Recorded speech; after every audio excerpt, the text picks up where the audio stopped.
Seorang vendor fotografer 60 juta apakah itu mahal atau standar? Standar sih menurutku. Yang paling buat foto tidak bagus paling banyak menurutku itu karena si klien terlalu banyak intervensi, terlalu banyak request di hari H yang tidak dikomunikasikan dari awal sebelumnya. Apa yang harus kita persiapkan nih sebagai calon pengantin agar hasil foto aku tuh nikah seperti idola aku?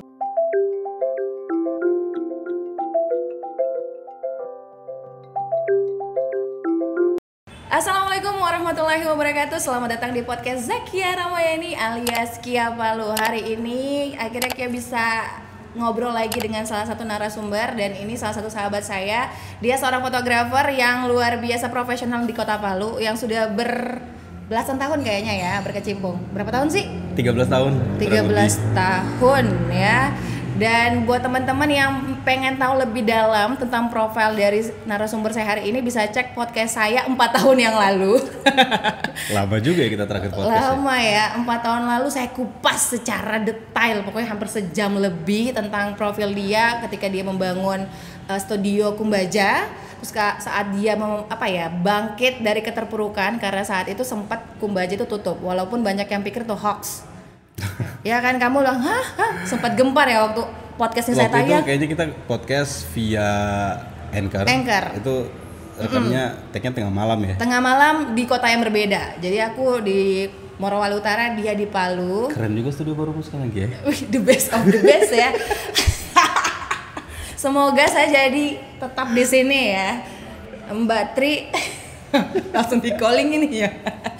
Oke, sekarang kita ada di Koloni Working Space. Kalau teman-teman juga mau lihat-lihat tempat podcast kita. Makanya di depan ini banyak kendaraan lalu lalang gitu. Jadi kalau ada misalnya suara masuk motor, mobil ya dimaklumi. Aman ya. Jadi teman-teman maklumi ya. Oke, jadi teman-teman nanti bisa cek semua obrolan kita di 4 tahun yang lalu itu. Pokoknya lengkap banget tentang Charles Edward di Spotify, Apple Podcast, Google Podcast, lengkap. Ada juga di Noise. Teman-teman tinggal cari aja Kia Palu Kumbaja gitu, nanti muncul tuh episode yang itu. Oke, sekarang saya nggak mau bahas tentang Charles Edward lagi, tapi saya mau butuh pemikirannya. Oke, menarik kayaknya. Karena ada banyak isu, sebenarnya ada 2 isu saya mau bahas, kaget lagi sih nanti. Isu apa? Oh enggak, satu aja dulu ya, yang sudah sempat saya kemarin aku udah sounding ke dia, tahu nggak ini lagi viral nih fotografer. Kenapa? Jadi ada salah satu ya netizen lah dibilang ya, dia buat konten upload kalau dia tidak puas dengan hasil fotografer weddingnya. Yang dia udah bayar 60 juta. Ini di Palu ceritanya? Tidak, jadi ini kejadian di Pulau Jawa ya. Dan dia bayarnya tuh 60 juta untuk 2 acara, untuk akad nikah 30 juta, resepsi 30 juta, jadi total 60 juta. Dan dia katakan di media sosialnya, mungkin teman-teman kalau aku salah nanti bisa koreksi ya, katanya hasilnya tidak sesuai dengan yang dia inginkan, tidak sesuai dengan yang dia lihat di feed si vendor fotografer itu. Dan dia nggak mau pajang satupun fotonya. Wah. Karena dia kecewa dengan hasilnya. Tapi yang uniknya adalah dia baru upload setelah 2 tahun dia nikah. Jadi dia nikahnya 2022? Iya, 2021 kalau nggak salah ya. Iya, 2021 atau 2022. Nanti teman-teman bisa koreksi ya.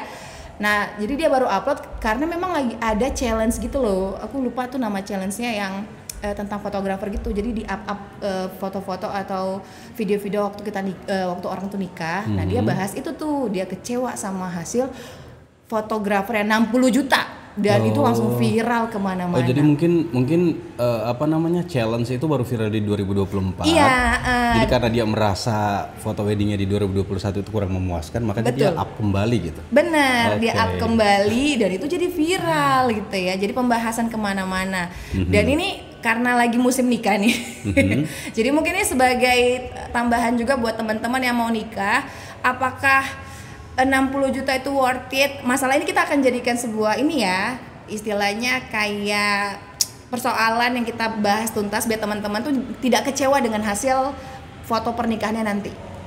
Ya, jadi apakah kita ingin mencegah kekecewaan itu? Jadi kita bahas dulu ini sebagai contoh kasus lah ya teman-teman. 60 juta, ini aku mau tanya dari Charles dulu. 60 juta untuk 2 event acara di Jawa, apakah itu termasuk mahal atau standar? Di Jawa mana dulu nih? Aku lupa Kalau di sih. Jawanya di Surabaya atau di Jawanya di Pekalongan itu beda harga juga. Enggak, ini di ibu kota ya. Oke, Aku jelasin dulu. Ini fotografer yang dia pakai adalah yang fotografer beberapa kali foto artis-artis ternama Oke, Indonesia. berarti kayak vendor Ya, skala nasional gitu ya. skala nasional ya. Jadi ini udah termasuk kota besar sih. Aku lupa juga kotanya di mana. Jadi kira-kira untuk seorang vendor fotografer yang udah sering foto-fotoin artis ketika nikah, 60 juta apakah itu mahal atau standar untuk wilayah Jawa? Standar sih menurutku. Standar. Kalau mahal itu sekitaran berapa kalau dikatakan mahal gitu? Mahal itu, ini saya tidak tahu ya. Kalau misalnya di masing-masing kota itu biasanya beda-beda nih rate-nya. Masing-masing kota, masing-masing vendor itu beda. Di Palu saja ini bervariasi. Betul. Mulai dari harganya selangit sampai Harga yang berkeluarga ya, bersahabat. Kalau kita ambil Jakarta aja, yang ibu kota ya, sekitar segimana yang dibilang ini mahal nih gitu. Kira-kira harga itu berapa? 60 juta untuk wedding. Untuk wedding itu apakah mahal atau enggak standar ya? Itu standar sih menurutku. Itu Oke. tidak tergolong mahal, Oke. tapi tidak tergolong murah juga. Oke. Gitu. Jadi standar Nah, ya. untuk gambaran ya, untuk foto pre-wed di kayak vendor besar gitu, di studio besar di Jakarta, itu 25 juta itu hanya foto pre-wed indoor 1 jam pemotretan. Indoor 1 jam, pre-wed doang 20-an. Satu kostum. Satu kostum. Itu 25 juta. Oke, itu belum outdoor ya? Belum outdoor, belum keluar kota, belum keluar negeri. Oke, itu Iya kan? cuma Jadi, dalam studio aja. Apalagi itu wedding gitu, Iya. bukan pre-wed. Apalagi itu Oke. wedding yang effortnya otomatis akan lebih berat ya Bener. ketimbang pre-wed. Menurut itu Standar, ya? sih. Oke, berarti udah jadi acuan nih 20 pre-wed aja 1 jam udah 20 juta. Nah, teman-teman bisa bayangkan lah ya. Kalau menikah ya sebagaimana baru dibilang mahal ya. Apalagi 2 acara nih, akad nikah. Ini di Jawa ya. Di Jawa. Di kota besar ya. Jadi Kita- kalau di Palu itu ya bisa lah. Ya, bisa lah diatur Bisa lah ya. diatur. Oke. Nah, untuk dikatakan bagus. Nah, ini mungkin dari aku ya, sebagai misalnya aku nih klien dan kamu sisinya fotografer gitu. Nah, Iya. aku kan namanya kalau mau nikah itu pengen banget seperti idola ya. Jadi aku pengen nikahnya seperti, contohnya kita ambil, aku pengen kayak Maudy Ayunda gitu. Aku pengen hasil fotonya waktu aku nikah seperti fotonya Maudy Ayunda waktu nikah. Kira-kira apa saja yang aku harus persiapkan supaya ya walaupun tidak 11-12 kayak Maudy Ayunda, mendekati lah ya. Ini bicaranya sekaliber mau di Ayunda loh. Iya, kan banyak yang kayak gitu. Nah, ini contoh kasusnya kan dia pengen kayak artis gitu kan. Nah, jadi untuk kita hasilnya bisa seperti kayak artis walaupun nggak ya 70% lah. Nggak bisa dibilang sampai 90% karena muka tidak sama toh. Belum lagi berat badan, belum lagi pasangan kita juga beda ya. Jadi kira-kira 70% lah. Apa yang harus kita persiapkan nih sebagai calon pengantin agar hasil foto aku tuh nikah seperti idola aku, mendekati 70%. Mendekati 70%. Yang pertama mungkin mindsetnya dulu. Oke. Jadi mindset Maudy Ayunda itu harus harus dipakai juga. Jadi tidak bisa hanya misalnya pakai vendornya gitu. Tukang makeup Maudy Ayunda terus saya pakai gitu. Tukang dekorasi Maudy Ayunda saya pakai gitu. Oke, dia pakai semua istilahnya ya. Yang dipakai di situ. Itu tuh tidak menjamin fotomu bakal sebagus Maudy Ayunda itu enggak, Bang. Tunggu. Saya pakai fotografer yang dipakai Maudy Ayunda. Saya pakai dekorasi yang dipakai Maudy Ayunda. Bajunya pun saya buat sama, make up-nya saya pakai sama, bahkan semua dekorasi dan lokasi venue-nya itu saya pakai sama. Belum tentu hasilnya kayak Maudy Ayunda. Tidak menjamin sih. Enggak menjamin. Kenapa? Walaupun fotografernya even sama. Iya, fotografernya pun sama. Kenapa? Nah, ini contoh kasus kayak tadi ya, 60 juta dia pengen kayak artis, kok nggak bisa mirip? Kenapa? Iya itu tadi, karena perspektifnya beda gitu. Oke. Karena dari muka saja beda gitu ya. Oke, dari angle, wajah beda. Dari wajah, senyum, moodnya. Oke. Ya kan, taruhlah mirip misalnya. Ini taruhlah kasus yang paling mirip Oke, ya. sama weddingnya si artis gitu. Taruhlah Anggaplah. mukamu mirip gitu. Oke, Nah, mukanya tapi mirip keluarga kan beda nih. Jadi keluarga Maudy Ayunda anggaplah gampang diatur gitu. Nah, tapi keluarganya kita belum tentu ya kan. Mungkin dia punya keluarganya mau request weddingnya jangan terlalu internasional, jangan terlalu ngartis banget gitu kan. Itu bisa jadi. Oh iya. Jadi itu bisa merubah segalanya gitu. Mungkin pas di syuting outdoor private wedding si artis outdoor ya kan, itu cuacanya bagus, tapi pas acaramu ternyata mendung, ternyata hujan ya kan. Jadi beda, totally beda. Jadi menurutku sejauh ini ya saya motret ya, taruhlah di satu hotel gitu, kan kebanyakan nih vendornya di Palu itu saja ya, fotografer. Jadi kalau misalnya fotografer sudah pakai fotografer yang itu, kebanyakan vendor yang lain juga sama-sama gitu. Kalau misalnya kelasnya itu sama gitu. Nah itu tuh tiap klien beda, mood fotonya beda, walaupun referensinya sama.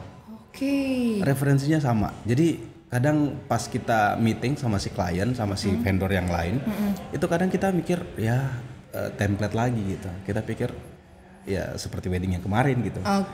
Ya spot fotonya di situ lagi, cahayanya di situ lagi, sumber cahayanya di situ lagi ya kan. Jadi mirip-mirip. Tapi setelah kita tag gambar, setelah kita eksekusi ternyata beda gitu. Bisa jadi mirip, bisa jadi lebih tidak sebagus referensinya dia, bisa jadi lebih bagus. Gitu. Itu tergantung dari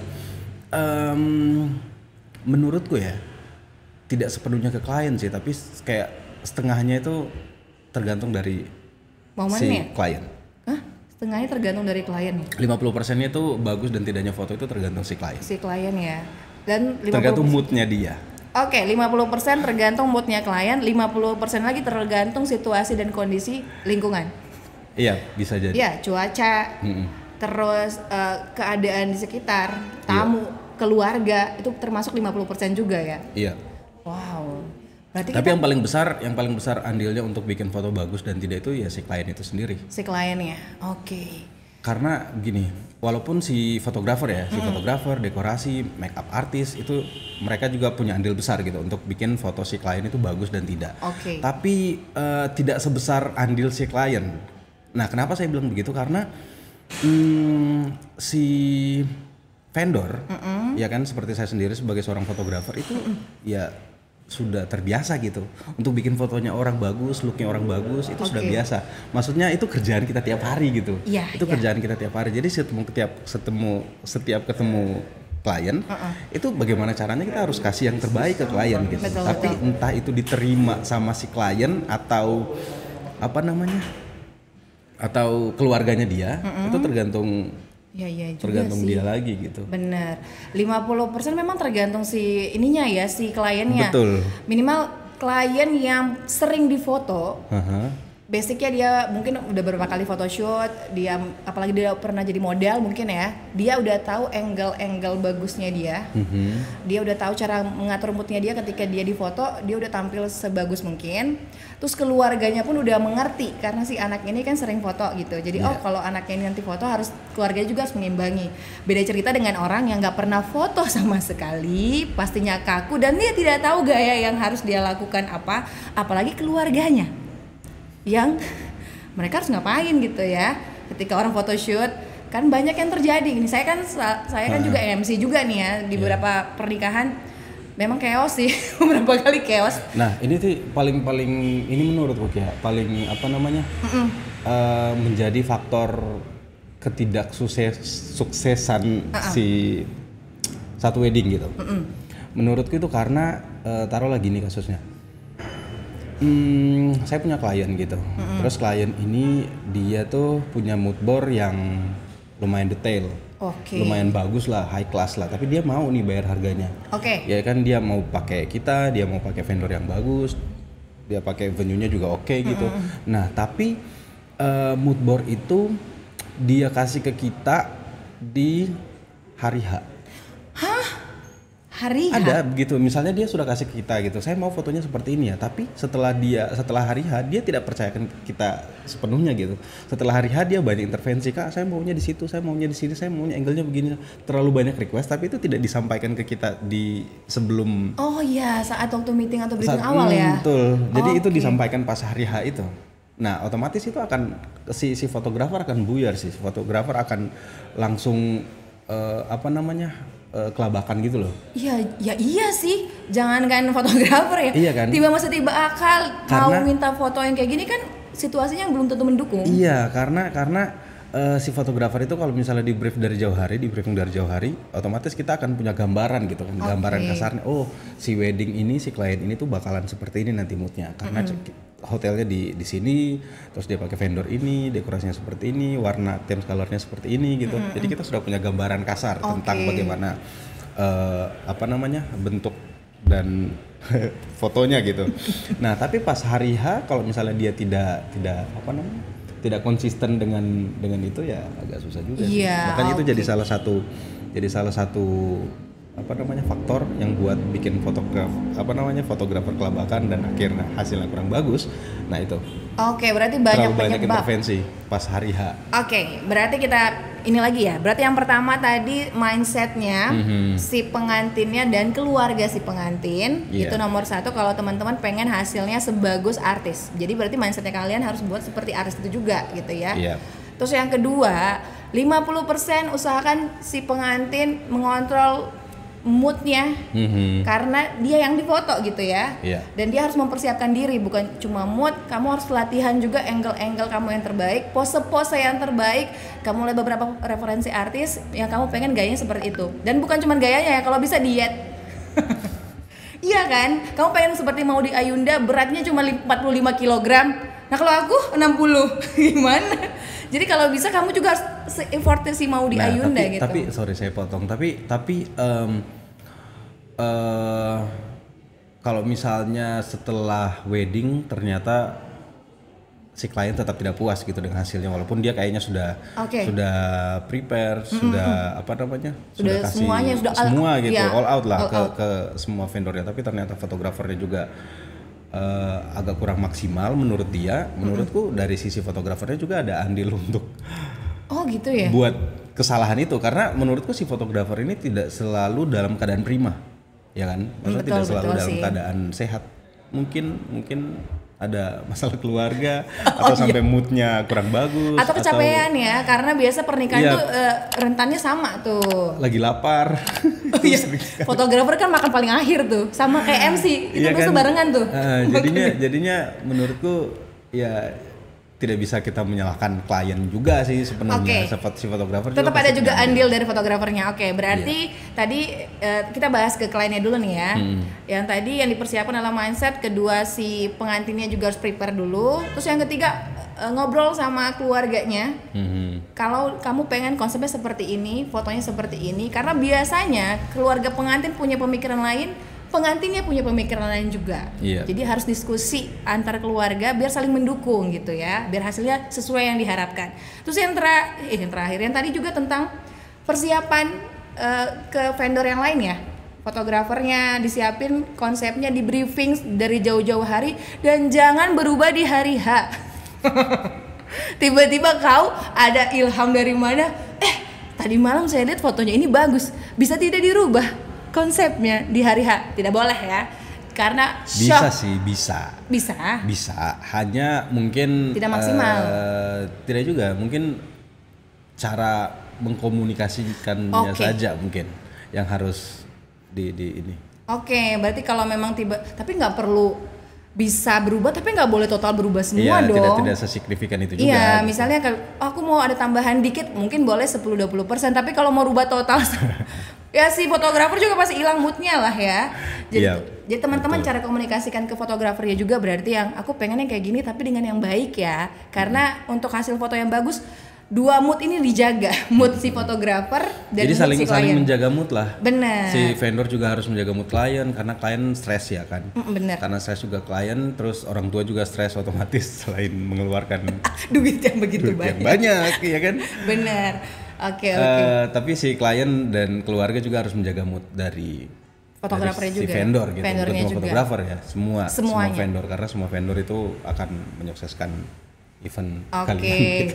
Dan yang tadi juga tambahan, foto itu bukan hanya pengaruh dari fotografer, semua vendor terlibat ya. Dari dekorasi, terus dari gaun yang kamu pakai, make up yang kamu pakai, venue yang kamu pakai, terus juga mungkin spot juga ya kali ya, lokasi atau itu penting. Waktu ya. Ada yang aku pengen kayak gini fotonya, padahal fotonya siang, acaranya malam.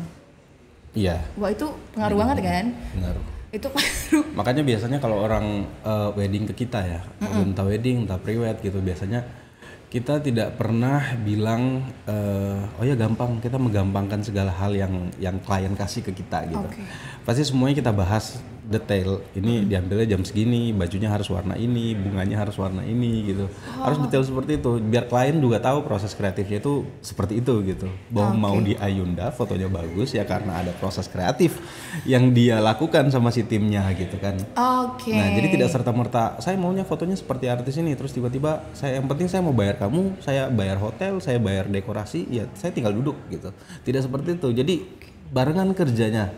Jadi kerjanya itu bukan hanya mengeluarkan uang tapi sampai akhir event gitu. Jadi bukan cuma ngeluarin uang tapi kamu juga kerja tim di dalam situ ya, bekerja sama dengan vendornya gitu loh. Kalau ada beberapa hal detail-detail yang harus dilakukan untuk mendapatkan hasil foto yang sebagus mau di Ayunda gitu ya. Jadi kita harus effort juga nih kayak latihan, terus juga kerja sama dan ya menghargai. Berarti sisi kreatif ini yang bisa sampai bayar mahal bahkan lebih dari 60 juta. Iya. Betul. Oke, jadi terjawab ya kenapa fotografer tuh bisa mahal. Jangankan 60 juta yang tadi ya. Tadi pre-wed aja 1 jam 20-an. Iya. Karena sekitar segitu. Itu 2013. Belum 2024. 2024. Itu kayak 10 tahun yang lalu tuh harganya sudah segitu. Harga segitu 10 tahun yang lalu, guys. Jadi bisa perkirakan kalau kenaikan inflasi. Itu di studio-studio yang besar ya. Itu di studio-studio yang besar seperti itu. Tapi kan sekarang banyak studio-studio alternatif gitu. Banyak studio-studio rumahan gitu ya. Itu mungkin bisa menjadi salah satu solusi sih buat si klien yang punya budget terbatas tapi punya referensi yang ya high class gitu lah. Nah, ya ini. Kita kan nggak semua orang punya duit. Tadi kan sempat dibahas kalau terbatas dari beberapa vendor, misalnya kan aku nggak punya duit nih sebanyak itu. Kira-kira apa saja aku harus bayar yang lebih pro gitu untuk mendapatkan hasil foto yang bagus. Kalau aku nggak bisa mungkin bayar hotel yang begitu mahal, dekorasi yang begitu mahal gitu ya. Kira-kira item apa saja yang aku harus penuhi minimal fotonya bagus gitu. Oke, jadi ceritanya Kia itu punya budget yang terbatas. Iya, gitu. aku ya contohnya aku aja ya. Aku punya budget terbatas tapi aku pengen fotonya bagus. Oke. Yang pertama bagus itu tidak harus mahal ya. Oke. Jadi bagus itu tidak harus kalian sewa gaun yang apa namanya? Ratusan juta yang gitu ratusan ya? juta gitu. Itu bagus itu mahal itu belum tentu bagus. Oke.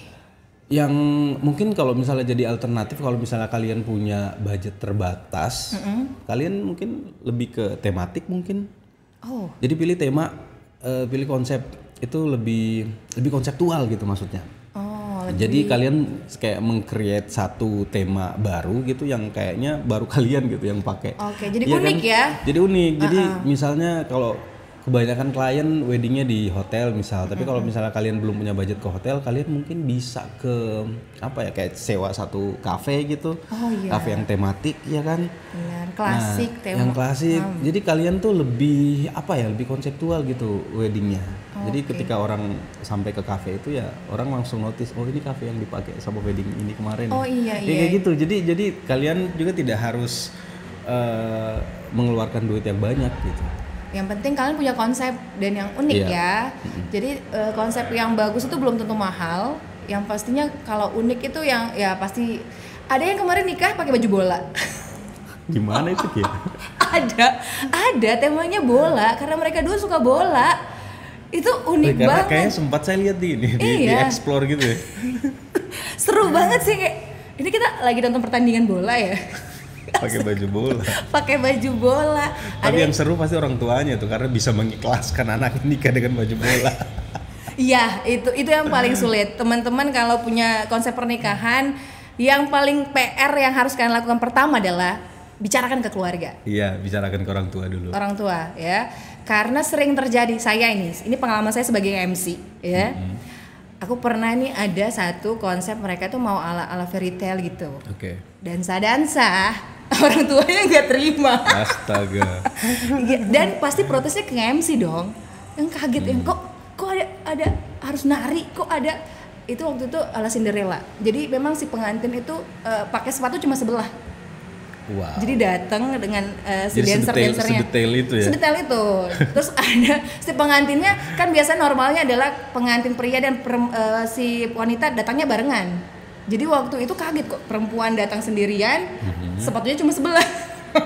Jadi sepatunya dibawa sama si cowoknya. Jadi ada cowoknya kayak ala pangeran terus bawa sepatu. Itu lucu banget. Terus orang tuanya protes. Protes dong. Misal karena protesnya adalah orang tua lain sudah lapar.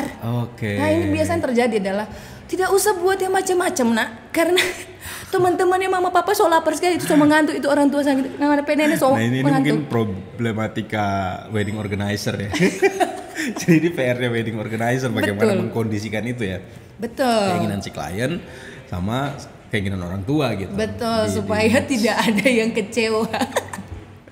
Kalau fotografer kan ya apa yang ada di depan mata difoto gitu kan. Ya dia cuman ya, ini ada yang ada saya foto. Ya saya foto gitu. Jadi tidak bisa protes ke fotografer juga kalau misalnya detail perkaranya itu sudah seperti itu. Oke. Nah, ini misalnya nih konsep anggaplah tadi ya udah kalau yang budget terbatas berarti kamu harus punya konsep yang unik ya.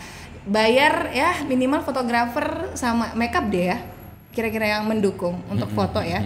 Kalau misalnya yang sesuai ini seleranya kita. Selera gitu. Ya. Oke. Terus nih anggaplah persiapan udah selesai. Wah, kita udah briefing nih, vendor udah siap. Hari H, apakah masih ada faktor lain penentu hasilnya tuh nggak bagus di hari H? Ada banyak. Oke. Contohnya? Contoh yang paling sering terjadi itu kliennya motret dalam keadaan lapar gitu. Itu sering sih. Oh iya jadi, sih. Jadi karena mungkin bajunya terlalu sempit atau ketat, biar atau kelihatan kurus gitu kan. Kepalanya juga biasa terlalu berat gitu terlalu berat. Jadi faktor internal si kliennya gitu. Moodnya dia biasanya hancur. Ya yang jadwalnya motret 1 jam biasanya karena dia sudah berat atau sakit kepalanya, mengantuk, lapar apa gitu, sudah mau pingsan katanya, jadi motretnya hanya 10 menit gitu-gitu. Oke, iya sih sering karena biasa kan? Make upnya itu kan subuh jam 3 itu udah make up, kurang tidur, belum makan, mau makan takut luntur lipstick. Iya, mau makan takut bajunya tidak muat gitu ya. Iya, atau kotor bajunya ya, jadi akhirnya wah ketika ketemu sama fotografer mau photoshoot udah hilang ya moodnya. Iya. Itu berarti sebagai PR. Itu nomor 1 ya. Terus yang sering terjadi apa lagi tuh yang biasa mengganggu? Yang mengganggu di hari H. Itu tidak on time, itu juga sering. Oke, tidak on time. Jadi kayak misalnya pemotretan di salah satu venue misal di situ bagusnya tuh kayak jam 6 ke jam 7 gitu kan. Jadi masing-masing tempat itu kan punya waktunya sendiri-sendiri nih yang bagus gitu. Nah, mungkin kita motretnya telat jam 9. Jadi kayak vibes-nya itu kayak tidak terlalu dapet gitu loh. Jadi kayak tidak begitu apa ya? Sesuai apa yang kita bayangkan sebelumnya. Jadi teman-teman kalau teman-teman mungkin lebih peka sama fotografi, biasa kan fotografer lihatnya cahaya ya, situasi. Kan pagi hari itu warna itu bagus banget. Tapi ketika udah masuk jam 10 itu bisa panas banget dan jadi over ya cahayanya ya. Nah, pokoknya masalah teknis lah, masalah teknis di lapangan. Ditambah mungkin ya itu tadi yang paling apa namanya? Yang paling buat foto tidak bagus itu yang paling banyak menurutku itu karena si klien tidak begitu percaya 100% ke si fotografer. Tidak percaya 100% ke fotografer. Iya, seperti yang saya bilang di awal tadi ya. Jadi terlalu banyak intervensi, terlalu banyak request di hari H yang tidak dikomunikasikan dari awal sebelumnya. Jadi bikin fotografer itu bingung gitu. Sebenarnya maunya klien ini apa? Maunya sebelumnya seperti ini, terus maunya besok seperti ini, maunya ganti backdrop, maunya ini itu. Ya kan? Atau terlalu banyak permintaan, Kak, nanti tolong itu sebenarnya kita bisa lakukan juga gitu. Kalau misalnya Kak minta tolong nanti lenganku dikecilin ya, itu bisa. Banyak minta edit kita, ya. It's okay buat kita kalau misalnya klien tuh minta tolong nanti tirusin ya. Iya itu bisa. Tapi kalau misalnya kayak terlalu banyak, kayak ini tolong ditiruskan, tolong nanti kepalanya ini terlalu kurang lonjong gitu misalnya. Ini nanti jilbabnya ini nanti diedit ya Kak. Ini jadi kayak setiap prosesi itu dia ada request buat ngedit di bentuk tubuhnya dia.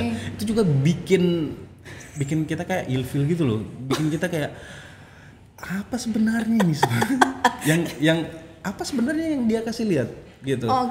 Maksudnya kayak kehidupannya tuh sehari weddingnya tuh kayak apa sih namanya? Apakah dia mau menjadi orang lain di hari weddingnya? Iya kan? Tapi kan kayak orang yang datang ke pernikahanmu tahu kamu yang sebenarnya loh.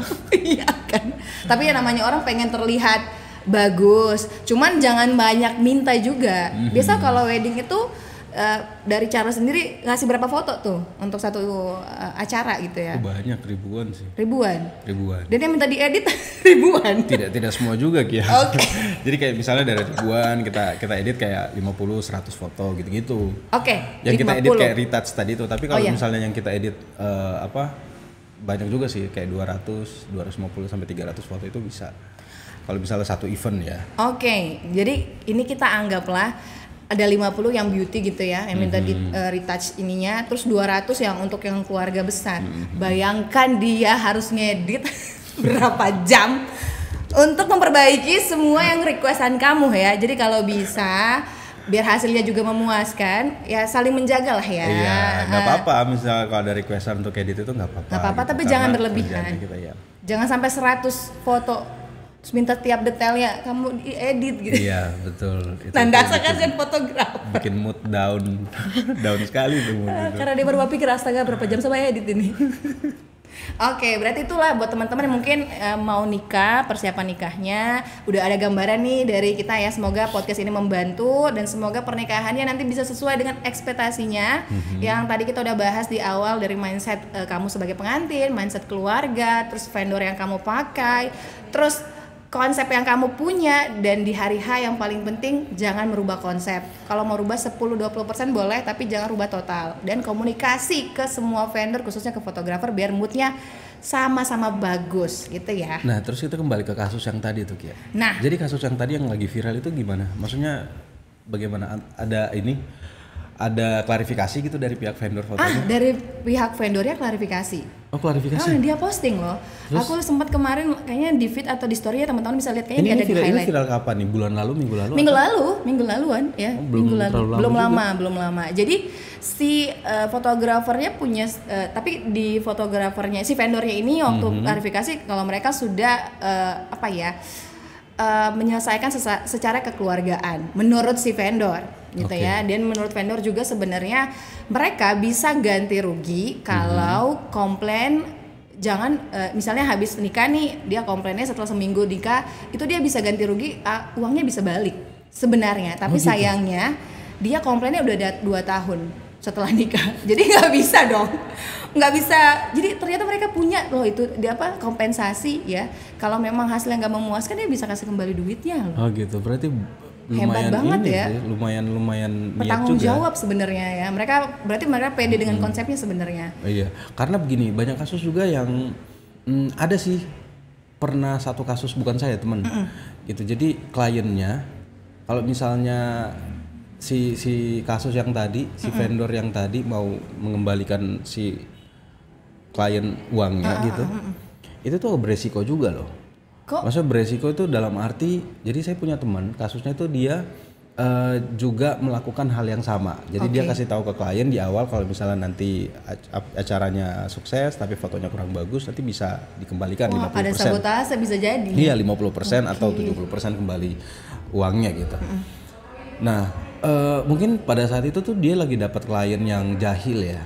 Yang rese ya. Iya, yang rese gitu. Jadi segala macam protes itu kayak dicari-cari gitu loh. Sengaja ya. Mungkin kliennya juga punya budget terbatas, terus maksain pakai vendor yang itu. Nah, terus biar budgetnya agak sedikit ketekan gitu, jadi dia protes lah. Iya kan, biar hanya bayar 50%-nya saja. Iya kan, tapi dia terima semua hasilnya gitu. Ada klien-klien yang seperti itu ada sih. Iya juga sih, ya, resiko besar juga sih ya. Resiko. Benar-benar juga. Berarti kalau ya padahal hasilnya bagus gitu. Hasilnya bagus, tapi karena klien punya budget terbatas dan dia tidak mau bayar full, dia tinggal protes. Kecuali memang harus lebih detail lagi ya. Mungkin ya waktu perjanjiannya itu ya buat apa-apa aja yang bisa, mungkin yang disebut gagal fotonya dan harus diganti. Jadi harus lebih detail ya. Jangan sampai kayak kejadian itu malah buntung, itu bukan untung, cuma capek percuma. Iya kan? Nggak untung ya. Nah ini ya berarti sebagai tambahan nih, siapa tahu yang nonton fotografer juga ya, yang lagi mau merintis usaha. Kayak banyak fotografer yang bakal nonton. Oh gitu ya. Jadi punya gambaran, oh iya jangan sampai saya bisa terjebak di masalah seperti itu. Nah yang tadi juga nih ada yang masalah tadi ya kembali. Ini aku dengar kabar ya, walaupun udah dipasang di klarifikasi si vendor, tapi aku dengar kabar dari beberapa teman-temannya korek kalau aku salah ya, jadi nanti komen aja kalau memang aku salah. Jadi sebenarnya udah banyak foto, ribuan, aku nggak tahu, ada banyak foto yang dikasih sama fotografer si vendor itu ke klien, tapi si klien itu yang memilih foto itu. Oke, jadi yang menyeleksi foto yang bakalan diedit itu si klien. Si klien. Jadi menurut si fotografer sebenarnya banyak banget foto yang lebih bagus dari itu, tapi itu kan pilihan si klien. Jadi mereka sudah lepas tangan, padahal sebenarnya ada banyak foto yang lebih bagus dari itu. Kenapa si klien milihnya yang foto-foto yang ya yang hasilnya kayak yang dia protes itu gitu. Sampai sekarang sih si klien itu masih merasa belum puas aja gitu. Aku nggak tahu ya, kalau hari ini aku nggak cek sih. Mudah-mudahan udah ada ya titik terangnya. Cuman ya mudah-mudahan sebagai pelajaran ya buat teman-teman yang mau nikah, jangan sampai udah keluarin duit terus juga ternyata hasilnya nggak memuaskan, dan si fotografer udah berusaha ngeluarin tenaga ternyata juga hasilnya ya. Tapi menurutku ya Kia, ini sepengalamannya saya ya. Menurutku si vendor, apalagi vendor foto ya, vendor foto ini kan kayak mengcapture sebuah momen yang dalam ekspektasi klien itu bakalan bagus gitu. Betul. Bakalan bagus. Jadi kalau misalnya kau tidak bagus ya kerjaanmu gagal. Iya. Ya kan. Jadi tekanannya itu lumayan besar berasa ya? gitu. Lumayan berasa gitu. Menurutku apa ya? Si vendor ini tuh hanya bisa berusaha gitu, berusaha semaksimal mungkin untuk bikin yang kasih yang terbaik gitu. Tapi toh kalau misalnya endingnya ada klien yang kayak tidak puas atau tidak apa, itu pasti ada gitu. Itu pasti ada. Dan sepanjang karirku saya juga pernah mengalami itu. Pernah mengalami klien yang tiba-tiba, Les ini fotonya kenapa seperti ini, kenapa seperti itu, itu pernah. Gitu. Pernah. Pasti semua fotografer pernah mengalami itu ya kan. Karena seperti yang kita bahas di awal tadi, tidak semua klien paham bagaimana cara bikin foto yang bagus. Terus saya juga sebagai fotografer mungkin saat itu lagi keadaan tidak fit, lagi keadaan tidak prima untuk turun, moodnya lagi tidak bagus karena ya banyak faktor lah ya. Banyak faktor lah yang bikin semuanya itu bakalan buyar gitu dari konsep sebelumnya. Nah, saya juga pernah mengalami itu. Terus apa yang kamu lakukan waktu itu? Tunggu. Penasaran ya? Pernah mengalami itu karena menurutku itu resiko buat saya sebagai pemberi vendor yang menjual yang menjual foto bagus. Nah, kapan fotomu kurang bagus itu dan ini sama klien. Ya, itu resiko ya. Itu resiko gitu. Betul. Karena menurutku kayak misalnya dari 100 klien nih, ya pasti ada 1-2 yang kurang suka gitu. Tidak mungkin 100% bakalan suka gitu. Betul. Kita gitu kan. Sebenarnya warna kamu yang sebenarnya si kumbaja banget nih, hasil foto kumbaja banget, yang bedanya dari yang fotografer lain apa? Yang aku maunya close up semua. Aku nggak mau tuh background di foto. Aku bayar kamu untuk foto aku, bukan foto pohon gitu misalnya gitu.